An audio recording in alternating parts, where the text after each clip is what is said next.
বৃহস্পতিবার দুই অভিযুক্তকে দুর্গাপুর মহকুমা আদালতে পেশ করে পাণ্ডবেশ্বর থানার পুলিশ। আদালতে নিয়ে যাওয়ার সময় পুলিশের গাড়ি ঘিরে বিক্ষোভ দেখায় একদল মানুষ এবং অভিযুক্তদের উদ্দেশ্য করে শুরু করে এলোপাথারি ডিম বৃষ্টি। ঘটনার এলাকায় ব্যাপক চাঞ্চল্যের সৃষ্টি হয়েছে।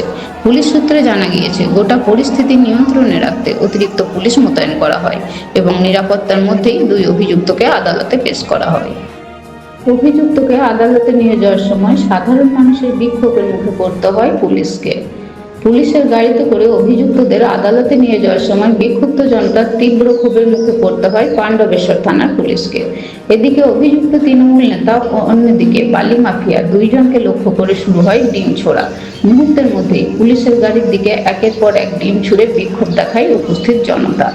জানা গেছে, 2002 সালের একটি পুরনো মামলা জারি থাকা গ্রেপ্তারি পরোয়ানার ভিত্তিতে বালি ব্যবসায়ী তথা অভিযুক্ত বালি মাফিয়া যুধিষ্ঠির ঘোষকে গ্রেপ্তার করেছে পাণ্ডবেশ্বর থানার পুলিশ।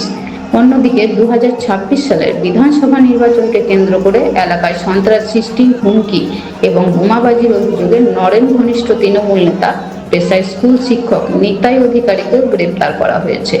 গোপন সূত্রে খবর পেয়ে পাণ্ডবেশ্বরের শ্যামলা এলাকা থেকে আটক করা হয়।